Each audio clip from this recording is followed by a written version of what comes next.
This is your daily dose of all things royal. 10, 9, 8, 7. RS-25 engines lit. 4, 3, 2, 1. Booster ignition. And liftoff. The crew of Artemis II now bound for the moon. Humanity's next great voyage begins. Good roll pitch. Roger, roll pitch. Houston, now controlling the flight of integrity on the Artemis II mission around the moon. Integrity, AMT high. AMT high. On time, passing 30 seconds into the flights. Integrity passes the alternate beacon. Target milestone. Mission Control Houston seeing good performance on the four main engines. Space Launch System core stage. Integrity, 3 miles in altitude. Traveling more than 1,200 miles per hour.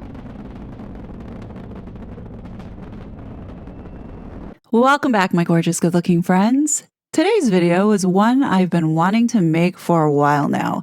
Our friend, the body language guy, had posted this up on X about the Artemis II launch, where he writes, if you were around in 1986, you know you squeezed your butt hard when Artemis II went through this stage. And a couple hours before that, he went ahead and posted Krista McAuliffe trending in the United States with, in quotes, unprocessed trauma resurfacing. If you were around back then you would know he was referencing the Challenger space shuttle that blew up in front of everybody's eyes.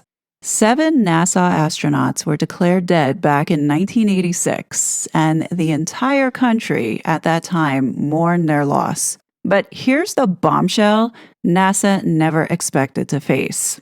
In 2024, many of these Challenger astronauts had been discovered alive and thriving, not living in exile overseas, not operating under fake names. Instead, they're out in the open, leading normal American lives, using their actual names, maintaining prestigious careers, and moving freely as if the most infamous space disaster in history never occurred at all. This is not just wild speculation. It truly is a full-blown scandal complete with real faces, home addresses, and documented paper trails. And this could be the revelation possibly to dismantle the entire NASA deception once and for all. If NASA truly went to the moon, how did they come back to Earth? There was no launching pad, no missiles, and no other equipment. Think about it. On Earth, we must have large fuel tanks, reinforced pads, countdown towers, and a whole team sweating behind screens. But on the moon, we're told a small metal cabin on a dusty surface, with legs thinner than a street sign pole, somehow fired itself upward with perfect precision. No blast crater, no scorch marks, no backup system. And the surface dust completely undisturbed in the photos. No launch tower, no external support, no robotic arms to guide it upward. Just a box on legs that magically breaks free from lunar gravity, reunites with a craft racing around the moon, and then glides everyone back home like a Sunday road trip. On January 28, 1986, millions of Americans were glued to their television screens. At precisely 11:38 a.m. Eastern Standard Time, the Space Shuttle Challenger lifted off into the clear Florida sky. Just 73 seconds later, it violently disintegrated over the Atlantic Ocean. NASA claimed all 7 crew members, 5 veteran astronauts and 2 payload specialists, died instantly in the explosion. Mission, and it has cleared the tower. It was, as NASA says, a nominal liftoff. It was a brief voyage for the Challenger. It was a heart-stopping tragedy. It was more than just a tragedy. It was literally a psychological blow. This is why this post resonates so much. 17% of Americans watched live as the first teacher in space, Krista McAuliffe, transformed an ordinary shuttle launch into a powerful shared cultural moment. Then, without warning, that moment shattered completely. Within 60 minutes, 85% of the nation had learned the shocking news. Classrooms fell deathly quiet, including my own. Families sat stunned in front of their TVs, and a wave of grief and disbelief washed over the country. America didn't just grieve, we were psychologically traumatized. This is Eyewitness News with Roger Grimsby, Bill Butel, plus Storm Field, Spencer Christian, and the Eyewitness News team. Good evening, I'm Roger Grimsby. Here now the news. In the course of the U.S. effort to explore and work in space, there's never been anything like what happened today. The shuttle exploding, science were watching, children were watching, and all aboard, including a school teacher, were killed.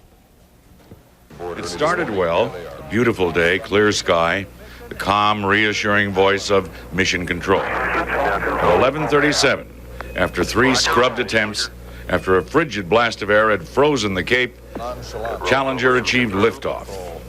Among the hundreds of spectators this morning in Florida, the parents of Krista McAuliffe, as well as husband Stephen and their 2 children. But on this 25th shuttle mission, man's 56th journey into space, the applause, the sighs of relief at takeoff were sadly premature. Normal throttles for most of the flight, 104%. We'll throttle down to 65% shortly. Engines at 65%, 3 engines running normally, 3 good fuel cells, 3 good APUs. Velocity 2,257 feet per second. Altitude 4.3 nautical miles. Downrange distance 3 nautical miles.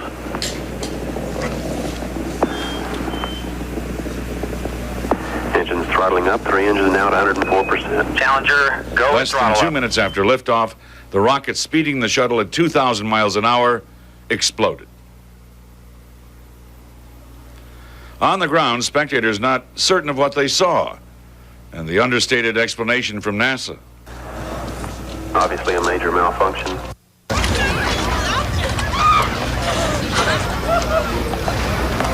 At first, there was hope a parachute falling from the debris was carrying all or some of the 7 men aboard.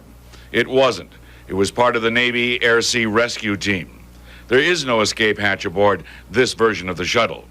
So we were told the shuttle blew apart because of the faulty O-ring in the right solid rocket booster. That single failure supposedly allowed super hot gases to leak out, ripping through the joint, slamming into the external fuel tank, and triggering this catastrophic structural failure that tore the Challenger into pieces.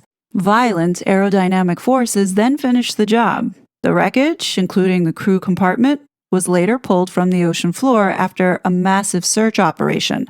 The disaster shut down NASA's shuttle program for 32 months and sparked the Rogers Commission, which was President Reagan's hand-picked panel tasked with uncovering what went wrong. For nearly 40 years, this was the official narrative that we were supposed to swallow. Take a listen to how ABC News delivered the final verdict on each astronaut's supposed fate. Besides Krista McAuliffe, the crew was made up of some of NASA's most skilled and experienced astronauts. Dick Scobie, the shuttle commander, making his 2nd trip into space. Shuttle pilot Mike Smith was on his 1st shuttle flight. Ronald McNair had been up there before, as had Judy Resnick, one of NASA's specialists most knowledgeable on the shuttle's maneuvering arm.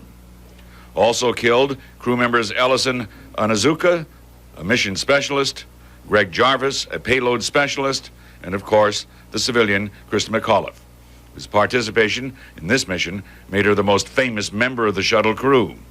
Except for Judy Resnick, all the crew members were married and all had children. But there's one massive problem with that entire official story. Because in 2024 and 2025, 6 of the 7 Challenger crew members declared dead by NASA and the mainstream media have apparently been alive and living their lives, quietly going about daily life right here in the United States, hiding in plain sight. So what do we really know about what happened in 1986?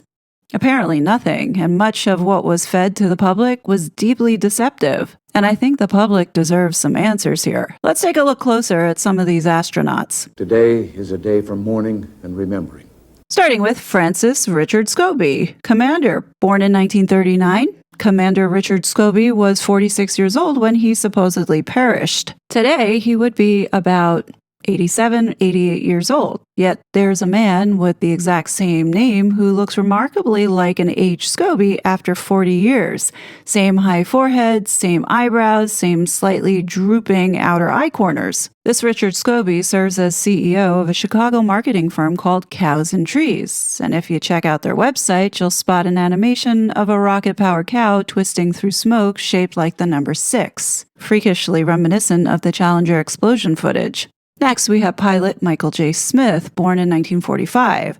Michael John Smith was 41 at the time of the disaster, and yet, here we find Michael J. Smith with the same name, same facial features, and that distinctive nose indentation now working as a professor at the University of Wisconsin-Madison. So this deceased astronaut would have been 80, 81 years old, around the same age as this Michael J. Smith at the University of Wisconsin. Next, we have Judith Resnick, who was mission specialist. Challenger mission specialist Judith Resnick held a PhD in electrical engineering and became the first Jewish American woman in space. She would be 79 years old today had she not died in the blast. Except, if she's still with us, it's not hard to picture that after 40 years, astronaut Judith Resnick would closely resemble Professor Judith Resnick at Yale Law School. Dark curly hair, dark eyes, identical eyebrow shape, the same facial lines running up from the jaw. Even her voice and mannerisms seem to match. I'm from the press. I just had a quick question, if you don't mind. What press? I'm from a radio station in San Bernardino. I know there's a conspiracy about the space shuttle. No, I want to be polite. Friendly. Just a question. So there's a lot of rumors about you being on that space shuttle. Obviously, you know, if you want to comment, we would really appreciate it. Kind of odd that Judith is in full panic mode when realizing the press is in her presence. She's no stranger to being in the spotlight. She even made her way into Hollywood for a quick cameo. Even more bizarre, out of the 241 Resnick entries on Ancestry.com, there's no Social Security death index record for astronaut Judith Resnick. None. I come here asking for your help, but first a little backstory. I think we all remember the Challenger explosion that took place in 1986 that tragically took the lives of all 7 astronauts on board. It launched not too far from where we're standing here today. Well, the interesting thing is, a couple decades later, this thing called the internet came about, and someone allegedly found almost all of those astronauts alive and well, many using the same exact names. As you can see here, we have Challenger astronaut Judith Resnick and also a Judith Resnick Yale law professor. Michael J. Smith, the pilot of the Challenger astronaut, and also professor at University of Wisconsin, now retired Michael J. Smith. Commander Dick Scobie, who is now president of Cows and Trees.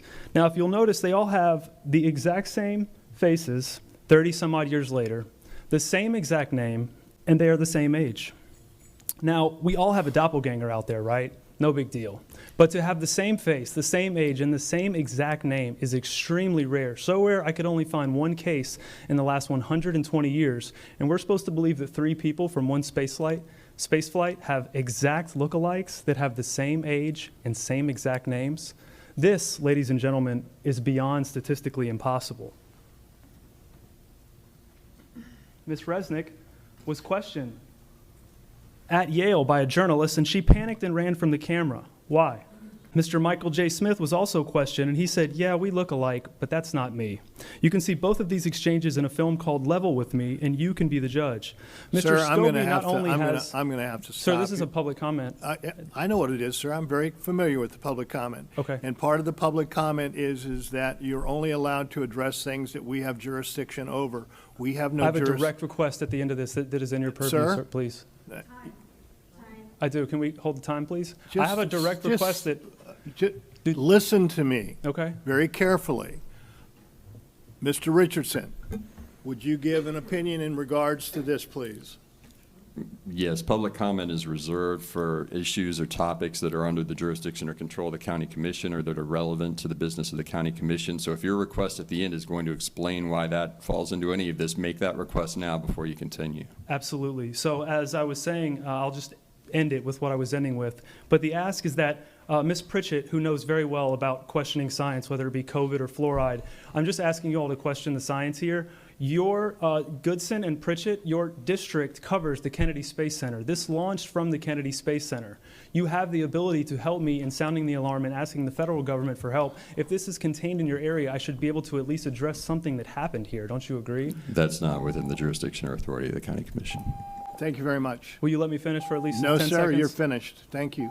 Thank you for taking away my freedom of speech today in here. I did not take away your freedom of speech. Yes, you did. I don't want to hear it from you people down here. Just because this is an uncomfortable topic. Stop. Officers, please remove this man from the room. You just violated the First Amendment.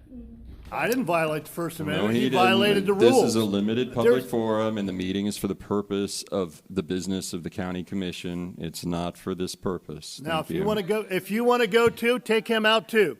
Officer, take him out also. Everyone just calm down. They can leave willingly. Wow. No, we're leaving willingly. I mean, you don't have to remove us. You just made a decision about NASA. You're making your decisions based. All right. Well, you violated the First Amendment already. Thank you very much for your opinion. Yeah, maybe check reading it out again.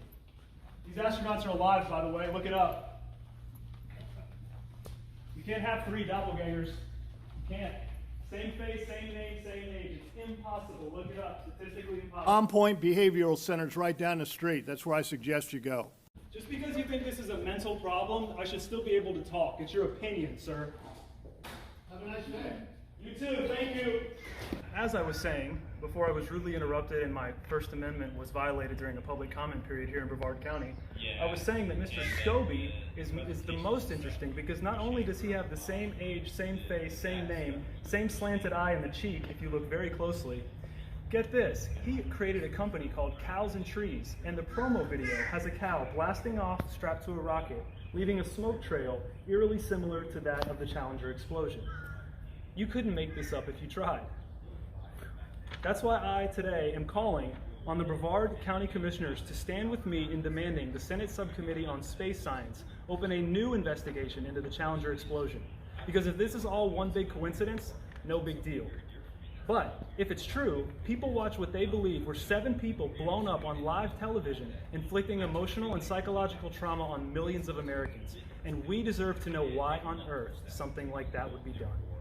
And like I was saying to Commissioner Pritchett and Commissioner Goodson, the only reason I'm back in here is because NASA ignored my last request and was completely unresponsive about the ISS discrepancies. I was blocked by their public affairs officer after one polite request.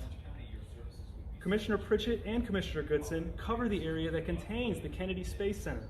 So I was just simply hoping that they would be able to help me in some way since it is their territory. I still thank them for their time, and I wish I was able to finish my speech, but we finished outside, and that's good enough. I hope we can get some transparency with NASA one way or another. So now getting back to this launch, let's watch this again. And here we go. 10, 9, 8, 7. RS-25 engines lit. 4, 3, 2, 1. Booster ignition. And liftoff.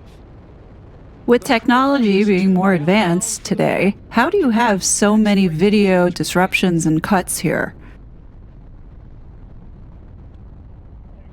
Good roll pitch. Roger, roll pitch. Houston now controlling the flight of integrity on the Artemis II mission around the moon. Integrity, AMT high. AMT high. On time passing 30 seconds into the flights. Integrity passes the alternate beacon. Target milestone. Mission Control Houston seeing good performance on the main engines. Space Launch System core stage. Now, I would think that there would be cameras all around this rocket, as well as cameras inside so we can see the reaction of the astronauts taking off or lifting off into space. But we're seeing the same type of setup that we saw back in 1986, with all of these weird camera cuts.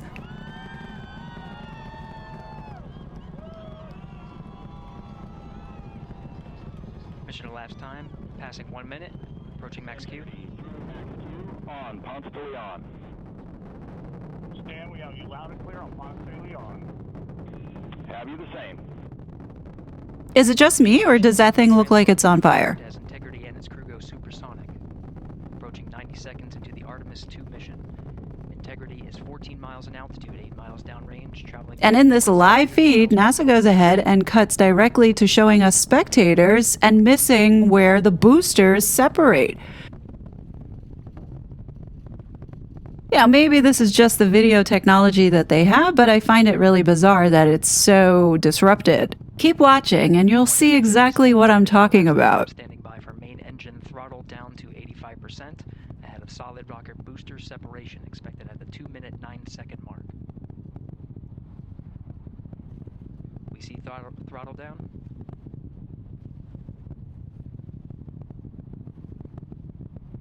Confirmed separation. Main engine's throttling up, guidance converged. You know, it's really strange that they cut to show us the spectators and we miss these boosters separating. And then they show this really quick view of the rocket from the Earth, which doesn't look realistic to me, in my opinion. Like, why did they cut the feed so quickly and back to this snapshot? Integrity, SM priming complete. SM priming complete.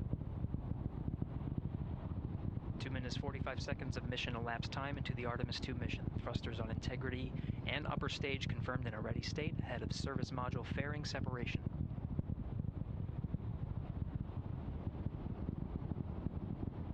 Three minutes into the flight, integrity 49 miles in altitude. And then we get into another view of this rocket ship, but there's no number identifying which camera this is coming from. And then two things seem to go ahead and fall off of it. Watch how this video feed switches up.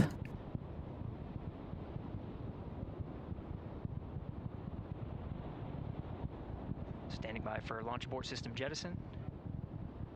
And given that technology has advanced by light years, the ability to see what's going on inside the spaceship with the astronauts and their reaction to lifting off should have been a part of this feed. We see you sail on board, Stan. And Houston has you loud and clear on Tidris at the Carmen line. Outstanding, Stan. We have you the same. 3 minutes 50 seconds into the flight of Artemis II, Wiseman, Glover, Cook, and Hansen cross the boundary to space with good comm checks. GPS signals acquired after last jettison now working on internal checks to verify accuracy. Flight Dynamics Officer analyzed the time of main engine cutoff, confirmed at 8 minutes 2 seconds, time of MECO. Now, as you're watching this, you're seeing NASA cut from various cameras. So in some cases, they cut to a camera where there's no information on the feed, and then in other cases, we see actual information, such as dates, coordinates, other information that NASA apparently needs as far as information. But then we get to this cut to this camera, and it's bizarre that there's no coordinates on it, there's no date, there's no identifier on it. You see what I mean here? Like, there's no information on what we're looking at. Which side or where is this camera streaming this from? The other thing is that we only get this view. You mean to tell me that there's one camera on this rocket ship that's streaming this? Come on. I don't know. I'm very skeptical of what we're watching here. We faked the first moon landing, and then we have this whole thing with the Challenger, which I do think we need to open up an investigation here because something doesn't smell right. Look, I'm not saying that this didn't happen, but when you go to NASA on YouTube and you see the live feeds, this is what you get. How is it we got a blue screen on one feed here, and then when you switch over to the other NASA channel, all they're showing us is this digitized visualization. There's no feed showing these astronauts. It's not showing where they are in space, nothing. Like, it's really hard to take this serious, you know? I mean, what do you guys think? Do you think that this was a hoax? Now, the reason why I'm talking about this today is to show you that it's not entirely impossible to think that something as elaborate of an American divorcee marrying into the royal family with just about everything about this couple making zero kind of sense goes to show something is up. And with everything that we have talked about on this channel and seeing it play out in real time, I don't see why more people aren't talking about this, or at least be open to exploring how the royal family could be a part of this scam. And don't be so naive to think that the royal family doesn't understand the concept of the big lie. So the big lie propaganda technique relies on 5 core elements that work together to distort reality on a massive scale. It begins with the lie of truly colossal proportions, so enormous and so audacious that most people simply cannot fathom it being fabricated.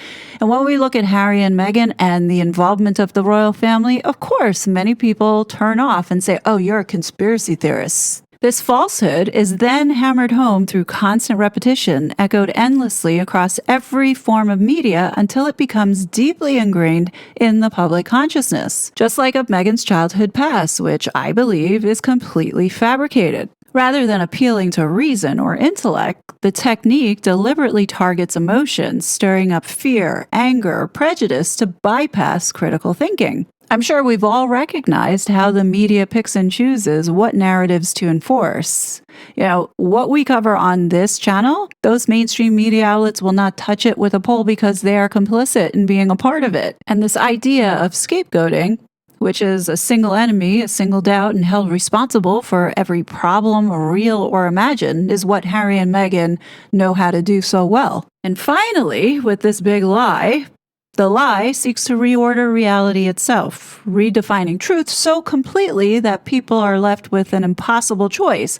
Either you accept the fabricated version or cling to their own lived perception of the world.